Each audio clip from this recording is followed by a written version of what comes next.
press on the subscribe button, subscribe, leave your comments or leave your issues in the comment section and write thank you in this video.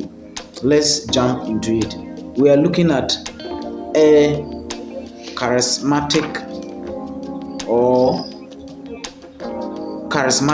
leadership style.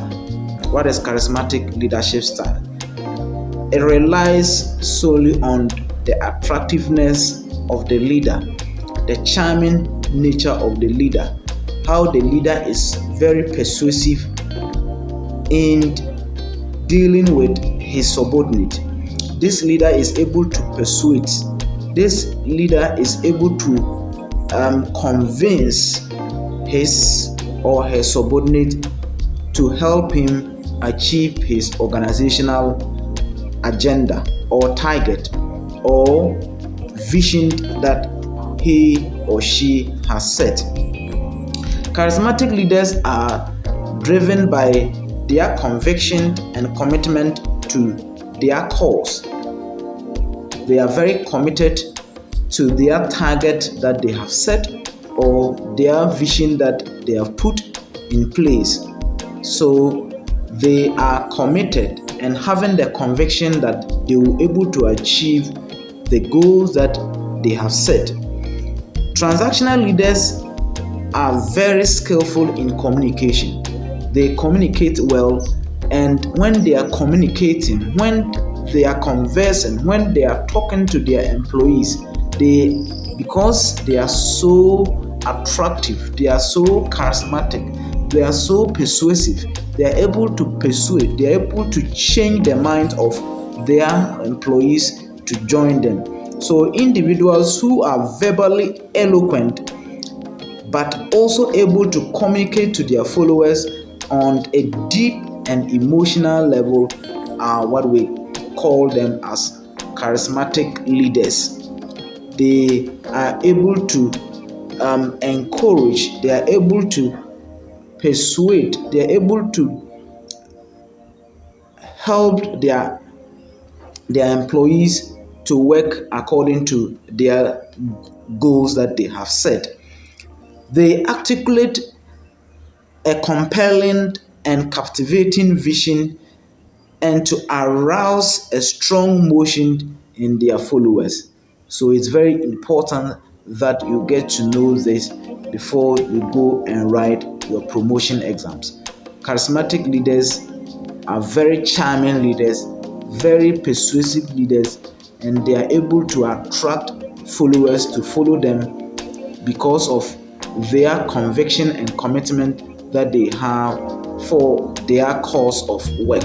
So it is very important that we get to know this before we go and write our promotion exams.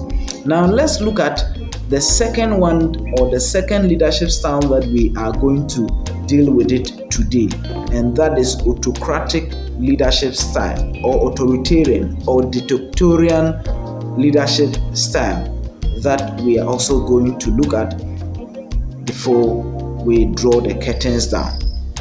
And when we are saying autocratic leaders, what is their characteristics? How do they work with their employees? How do they collaborate with their employees? How do they behave at their workplace? So if you know autocratic, authoritarian, or dictatorial leaders, these are some of the things that you get to know that these people are autocratic leaders. One of the things that you get to know is that management style hereby within one person control all the decisions that are taken in the organization. So he leave a little room for the input to be taken from his subordinate. He get little advice from the subordinate. He doesn't involve much with the subordinate, and he takes total domination of every decision that is taken in the organization, and they dictate in everything that they do.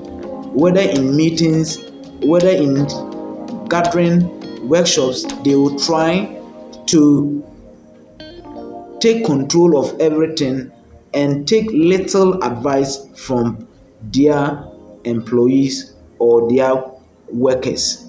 That is one of the things. So autocratic leaders make choices or decisions based on their own beliefs and do not involve others for their suggestions or their ideas.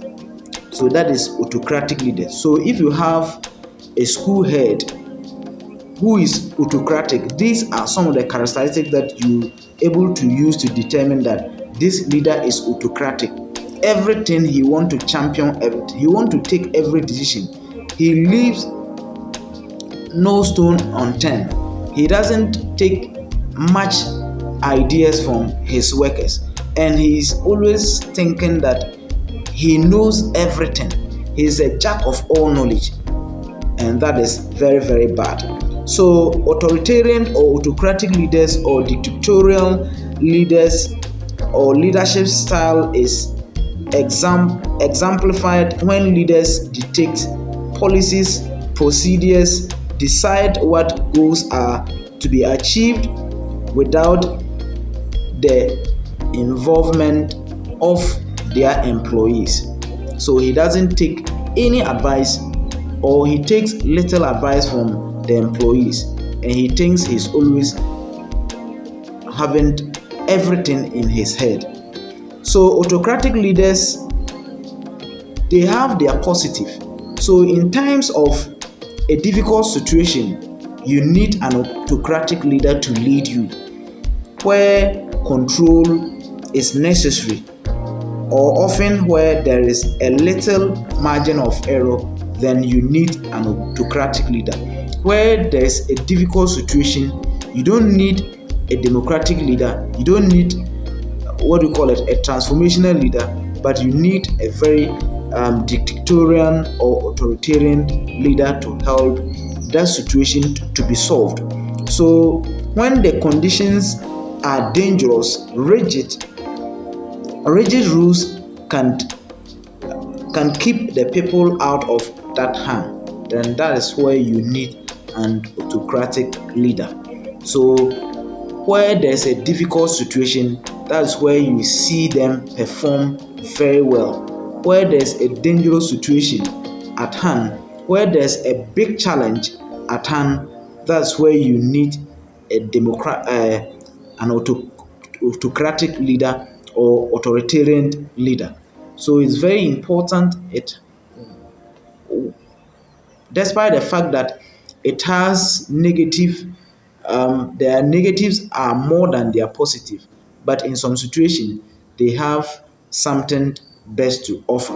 So this is what we need to know before we go and write our promotion exams. The other tutorials will be put at the end of this video so that you get to know them if you have not gone through them. Thank you and God bless you. Shalom.